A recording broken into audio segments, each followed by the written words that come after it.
Good evening, स्वागत है आप सभी का मेरे चैनल पर। तो आज का जो ब्लॉग है वो कोई ट्रैवल ब्लॉग नहीं है, लेकिन जो पिछले 40,000 किलोमीटर का सफ़र मैंने अपनी बाइक से जो पूरी की है इस पर है। मेरी बाइक को ऑलमोस्ट 3 साल होने को आ गए हैं और जैसे भी ये यूजी मॉडल लॉन्च हुआ था उसी समय मैंने ये बाइक लिया था और शाम के बज गए हैं 5 और मेरी बाइक ऑलमोस्ट 38,107 किलोमीटर चल चुकी है। तो लगभग 40,000 मान सकते हैं, क्योंकि अगली राइड में यह कंप्लीट हो जाएगा। तो ये जो पिछले 38,000 किलोमीटर का जो सफ़र था, जो यादें मैंने क्रिएट की है वो ज़बरदस्त है। तो अभी मैं हूँ भागलपुर में और ये है मेरी बाइक डोमिनार यूजी 2019 वर्जन। तो इस बाइक में मुझे क्या क्या बेनिफिट मिला उस पर मैं करूँगा चर्चा। 40,000 किलोमीटर ये बाइक लगभग भारत के हर कोने में चली है, चाहे वो सिक्किम हो, गुरुडोंगर की राइड हो, दार्जिलिंग की राइड हो, या केदारनाथ की राइड हो, या पुरी की राइड हो। और इससे पहले जब मैं ब्लॉगिंग नहीं करता था तो छत्तीसगढ़ से लेकर यानी पिछले 3 साल में ये बाइक हर टेरेन पे गई है और इसने शानदार परफॉर्मेंस दिया है।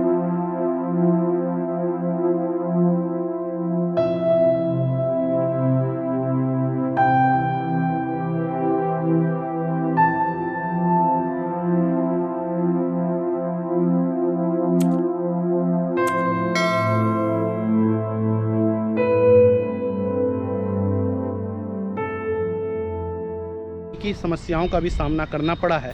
तो हम बात करेंगे कि क्या परेशानी मुझे आई और क्या क्या बातों को हमें ध्यान में रखना चाहिए। बात करते हैं किलोमीटर के बाइक। जब मैंने बाइक ली तो मैं अपग्रेड हुआ था यामाहा रे से और डिस्कवर 150 से सीधे इस 400 सीसी की बाइक पर। 400 सीसी की बाइक काफ़ी पावर था, काफ़ी पंच था। तो इनफैक्ट लेने के बाद मैं इसे ड्राइव करके भी नहीं लाया था। मैंने शोरूम वालों को कहा कि मेरे घर तक पहुंचाइए और उसके बाद मैंने धीरे धीरे इस बाइक को यूज करना शुरू किया। पहले 500 किलोमीटर बहुत ही कंट्रोल्ड, जो कि मुझे इसके पावर और ब्रेकिंग का थोड़ा सा भय भी था। लेकिन 500 किलोमीटर तक में मुझे सिर्फ एक ही प्रॉब्लम आई कि जो मेरा कूलेंट था वो काफ़ी ज़्यादा ड्राई अप हो गया था। यानी ये जो कूलेंट था मिड लेवल पे मुझे मिला था और 500 किलोमीटर तक ये पूरा सूख चुका था। 500 से 1500 किलोमीटर के रेंज में मैंने बाइक यूज करनी शुरू की लंबी रास्ते के लिए। मैंने डोमिनार क्यों ली? क्योंकि मेरे जो ड्यूटी स्टेशन है वहाँ से मेरे घर की डिस्टेंस काफ़ी ज़्यादा होती थी। तो मैंने वो कवर करने के लिए लगभग 250 किलोमीटर का सिंगल ट्रेंच मैं अपनी डोमिनार पे कवर करता था, क्योंकि इससे मुझे टाइम की बचत होती थी। इसलिए मैंने डोमिनार ली। हाँ, सिटी में मुझे प्रॉब्लम आती है, क्योंकि अगर आप छोटे सिटी में हैं तो इसका टर्निंग रेडियस ज़्यादा है, वेट ज़्यादा है और आपकी गाड़ी तीसरी गियर से ऊपर नहीं जाती है, तो फिर माइलेज में स्ट्रगल होती है। लेकिन जो पावर पंच है इस बाइक में वो ज़बरदस्त है। मैंने गाड़ी को 120-130 के भी स्पीड में दौड़ाई है और विश्वास मानिए जो पावर इस बाइक की मिली है वो ज़बरदस्त मिली थी। तो 500 से 1500 किलोमीटर में मुझे समझ में आया कि ये जो बाइक है इसका ये जो सीट है, ये जो कुशन है, ये कुशन सीट उतना बेहतर नहीं है। मुझे बैक में थोड़ी सी प्रॉब्लम आई, दर्द होना शुरू हुआ, तब मुझे समझ में आया। पहले मुझे लगता था ये वेट के कारण होता है, लेकिन इसकी कुशनिंग कम थी। बाद में मैंने इस पर एक्स्ट्रा फोम लगवाया और इसी कुशनिंग के कारण ये सीटिंग कंफर्टेबल है। और अभी तक मतलब इसके कुशन्स 40,000 किलोमीटर ऑलमोस्ट इन्होंने मेरा साथ दिया है। तो ये एक मैंने पहला मॉडिफिकेशन करवाया था। 1500 किलोमीटर के बाद जो मैंने पहला मेजर जो डोमिनार ग्रुप में हम लोगों ने उस समय देखा था कि डोमिनार की जो रियर ब्रेक है, यानी इस बाइक का ये जो ब्रेक है ये थोड़ा लूज है, यानी उतना इफ़ेक्टिव नहीं है जब तक आप दोनों ब्रेक एक साथ यूज नहीं करते। तो मैंने नोटिस किया कि उस समय इसकी ब्रेकिंग डिस्टेंस थोड़ी सी कम है, तो उसका सॉल्यूशन मुझे बाद में मिला। और उस समय चूँकि ये फोर्क यूएसटी है तो इसमें पल्सुलेटिंग फील होता था, यानी डग डग डग डग वाली फीलिंग आती थी, वो उस समय तक पूरी हो चुकी थी। तो 1500 से 5000 के दिन में मेरा ये क्रैश गार्ड का नट बोल्ट, ये जो बोल्ट है, ये उस समय का डोमिनार में मेजर इशू था, टूट रहा था। तब मैंने ये जाना का क्रैश गार्ड लगवाया। हालांकि उसके बाद भी मेरे बोल्ट टूटे हैं, लेकिन इस क्रैश गार्ड ने मेरी बाइक को बहुत जगह बचाया है, देख रहे हैं आप। हालांकि बाइक गिराना कोई नहीं चाहता, कई बार एक्सीडेंटली ऐसा होता है कि स्लिप कर जाती है उतारने, तो 2 से 3 बार इस क्रैश गार्ड ने मेरे पैर को और मेरे बाइक को सेव किया है। तो 5000 किलोमीटर तक इस बाइक में सारी चीज़ें अच्छी रही, कोई दिक्कत नहीं हुआ। 5000 के अप्रॉक्स में पहला वाइब्रेशन का इशू हैंडल बार और फुट रेस्ट में मुझे महसूस हुआ, तो उसका मैंने सॉल्यूशन देखा। ये जो नट आप अंदर में देख रहे हैं, ये इंजन टू बॉडी जो नट है ये लूज हुआ था वाइब्रेशंस की वजह से। तो इसको स्पेशल पाना से सर्विस सेंटर वालों ने टाइट किया, तो वाइब्रेशन काफ़ी ज़्यादा तक कम हो चुका था। तो उस समय तक 5000 तक भी बाइक में एज सच कुछ प्रॉब्लम नहीं आई। 5 से 10,000 के बीच में प्रॉब्लम हल्की फील हुई, वो थी क्योंकि आरपीएम अनलॉक हो गया था, गाड़ी काफ़ी स्पीड भागने लगी थी। 10,000 पे 120 आराम से टच करती थी, सब कुछ ठीक था। लेकिन चेन नॉइज 8 से 9,000 में बढ़ गया था। इवन दो मैं इसे क्लीन करता था और सारी एसेसरीज है मेरे पास क्लीन करने के बाद, तो 10,000 तक एक बार फिर से क्रैश गार्ड ये टूटा, उसके बाद चैन नॉइज बढ़ी। हालांकि गाड़ी में ये सब नेग्लिजिबल इशू है, दुनिया की कोई भी बाइक प्रॉब्लम फ्री नहीं है। फिर 15,000 का जो सर्विस इंटरवल था, यानी 10,000 to 15,000, वो सबसे ज़्यादा एक्सपेंसिव था, क्योंकि उस समय तक मुझे ये फील हो गया था कि मेरे बाइक का रियर टायर और चैन स्प्रॉकेट प्रॉब्लम आने लगे थे। थोड़ा सा चूँकि मैंने काफ़ी लंबी राइड कर रखी थी, तो मुझे अपना टायर और चैन स्प्रॉकेट बदलना पड़ा। 13,000 पे मैंने स्प्रॉकेट बदला, और तब से मैंने यूज किया रोलोन का चैन स्प्रॉकेट। जो मेजर कंट्रीब्यूशन था उस समय 3000 का, ये मेरा दूसरा है। तो यही रोलोन का गोल्डन ब्रास कोटेड मैंने चैन स्प्रॉकेट यूज किया है अभी। और इस पिछले स्प्रॉकेट ने ऑलमोस्ट 12 से लेकर अभी 32,000 किलोमीटर तक साथ दिया, यानी उसने 20,000 से ऊपर 20,000 किलोमीटर की लाइफ। तो Rolon is very good brand chain sprocket के मामले में। और तब मैंने सेरामिक ब्रेक पैड्स यूज किए, और सेरामिक ब्रेक पैड्स आगे और पीछे दोनों यूज करने से इसकी ब्रेकिंग काफ़ी इम्प्रूव्ड हो गई। इसी समय मैंने मोटूल यूज किया, और ये मोटूल की वजह से गाड़ी का जो गियर चेंज है ये सब काफ़ी इम्प्रूव्ड हो गया। फिर सारी एसेसरीज यूज हुई हैं, जैसे मैंने जाना का क्रैश गार्ड लगाया, जाना का ये टॉप रैक है, ये सैडल मोटो स्क्लेयर का है, बाकी ये नकल गार्ड्स KTM's के हैं, ये कार्बन रेसिंग का है। तो ये सारी चीज़ों का एक अलग बेनिफिट आया, और इससे ये टूरिंग सेटअप्स में, हाँ, डोमिनार में जो पहले स्मॉल वाइजर था उसकी एक प्रॉब्लम थी कि जब आप गाड़ी को 110 के ऊपर टच करते हैं तो ये विंड ब्लास्ट यूँ टर्न करते हुए आपके हेलमेट से टकराता था, तो आपको एक ड्रैग फील होता है, इस वजह से आपके गर्दन में दर्द होती। तो ये जो लॉन्ग वाइजर है इसका एक सबसे अच्छा बेनिफिट हुआ कि लॉन्ग स्पीड में ये सीधे आपको एरोडायनेमिकली बहुत सपोर्ट करता है। इस वजह से गाड़ी की स्पीड अच्छी बढ़ जाती है। और डोमिनार जो है वो एक चीज़ों में बहुत अच्छी है कि जब गाड़ी 90 से 100 किलोमीटर की एवरेज क्रूजिंग स्पीड पे चलती है तो ये सबसे स्टेबल स्मूथ चलती है, और उसी में इसमें मैक्सिमम माइलेज मिलता है। पूरे टूर में मुझे 30 से 32 का एवरेज मिलता था, अभी ये ड्रॉप डाउन होने लगा है। और जब 15 से 20,000 का जो सर्विस इंटरवल था उसमें भी बाइक में कोई प्रॉब्लम नहीं आई, सारी चीज़ें रेगुलर सर्विस पे चलती रही। 32,000 जो अभी टच हुआ है, 32,000 के बाद इस बाइक में थोड़ी प्रॉब्लम आनी शुरू हुई, वो भी नेग्लिजेंस के कारण, लैक ऑफ नॉलेज। पहली प्रॉब्लम ये जनरेट हुई कि बाइक में एक बहुत वाइब्रेशन फील होने लगा। तब रूटीन हैबिट डोमिनार के लिए जो चाहिए उसमें मेंटेनेंस में आप ये ध्यान रखें कि हर 10,000 पे इसके सारे नट्स टाइट करवाएं। यानी आप बाइक में जितनी ज़्यादा एसेसरीज बनाएंगे उतनी ज़्यादा नट्स लूज होंगे और उसका वाइब्रेशन बढ़ेगा।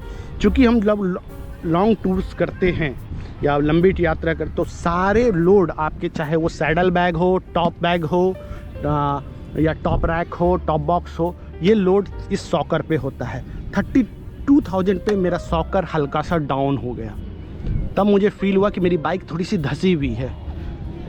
और उसके बाद मैंने देखा कि सॉकर थोड़ा सा, तो मैंने 32,000 पे पहली बार ये सॉकेट चेंज करवाया है रिसेंटली, और इस शॉकर के बाद फिर गाड़ी की स्पीड मर गई। दूसरा जो मैंने चेक किया है कि इसका कूलेंट बहुत फ्लक्चुएट कर रहा है। मेरी बाइक का जो करंट है अभी मैक्स से ऊपर चला गया है, गर्मियों में ये ड्राई अप होता है, तो ये मुझे समझ में नहीं है कि कूलेंट एक्सपांड क्यों कर रहा है, जबकि ये गर्मियों में ड्राई अप होना चाहिए था। और जो आपको ध्यान रखने की जो ज़रूरी है कि अगर आप लॉन्ग टूर है, ऑफ रोड में हैं, तो गाड़ी का ये जो ब्रेक शू ऑयल कंटेनर है, इसको आप ज़रूर सेफ़ रखें, क्योंकि कई बार केस में ये टूटने की संभावना बनती है। तो ओवरऑल 38,000 किलोमीटर काफ़ी अच्छी चली बाइक।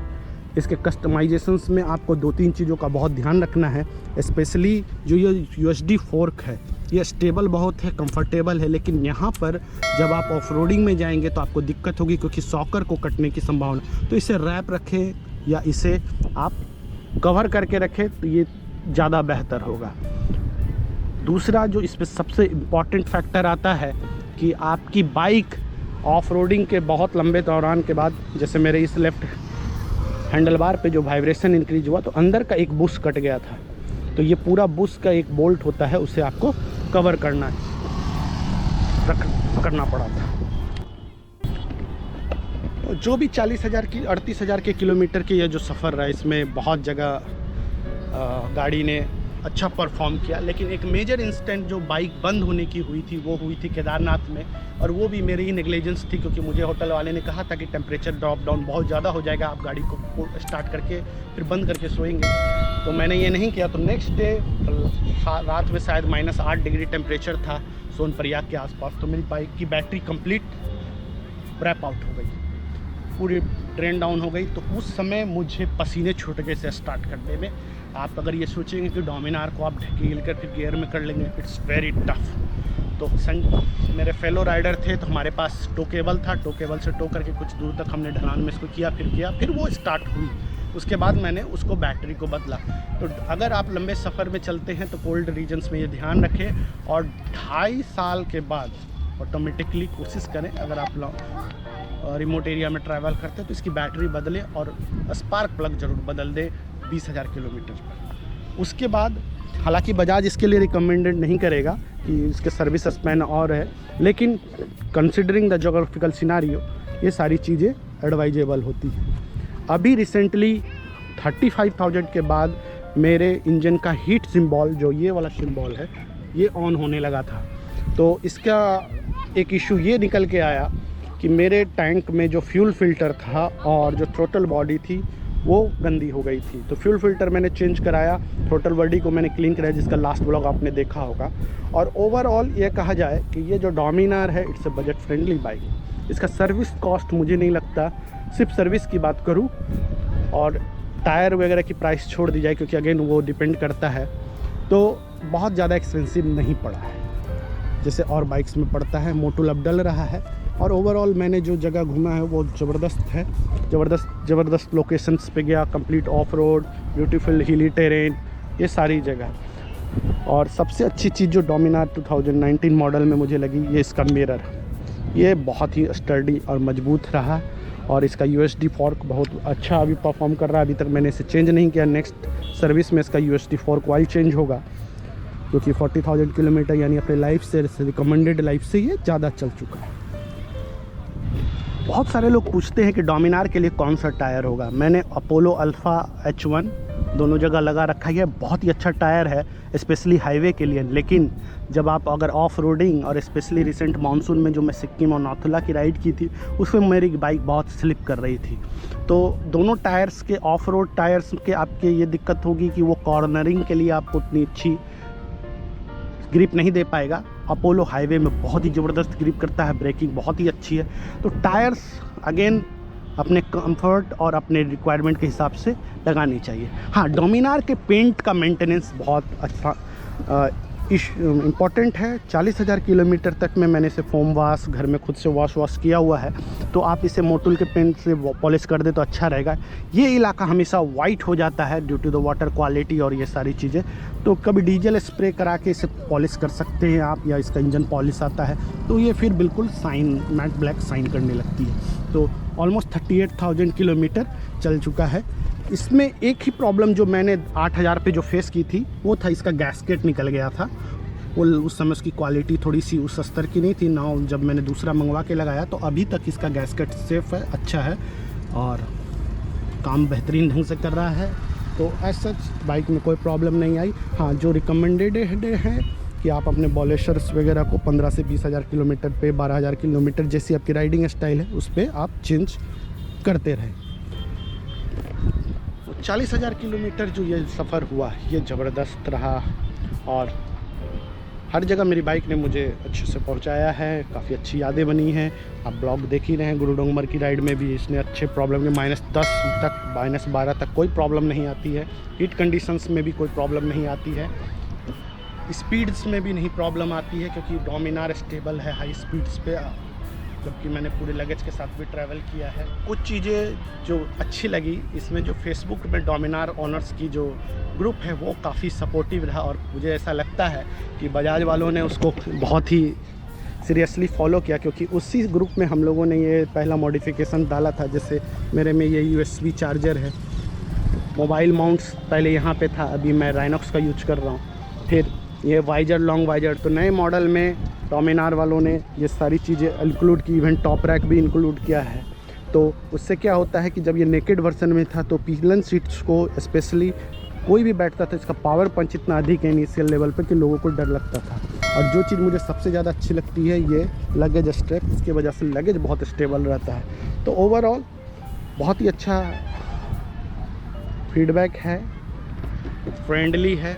तो एक क्वेश्चन जो आता है कि क्या डोमिनार सिटी राइड के लिए है, तो इसमें थोड़ा सा चेंजेज होगा। मेरा मानना है कि डोमिनार सिटी में अगर आप बहुत मेट्रो सिटी में नहीं रहते हैं और क्लास 2, क्लास 3 जैसी सिटी में मैं बिलोंग करता हूँ, तो सिटी राइड में ये कंफर्टेबल नहीं है मेरे विचार से। Again it's person to person vary करता है, क्योंकि इसका जो वेट है और इसका जो टर्निंग रेडियस है, वेट भी ज़्यादा है और टर्निंग रेडियस भी ज़्यादा है, और ये तीसरे गियर से ज़्यादा जाती नहीं है तो माइलेज भी नहीं मिलता है। तो हाईवे पे जहाँ ये 30-32 देती है, टाउन में ये 20, 25, 26 तक गिर जाती है। तो इस वजह से पॉकेट फ्रेंडली भी नहीं होता।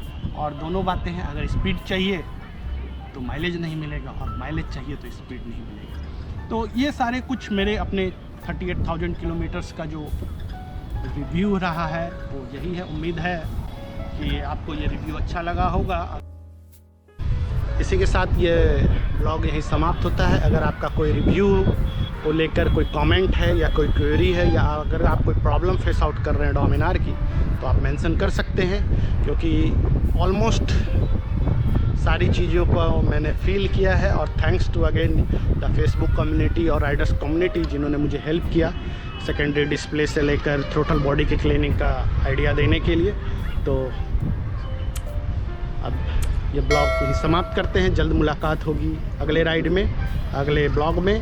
तब तक के लिए टेक केयर, बाय बाय।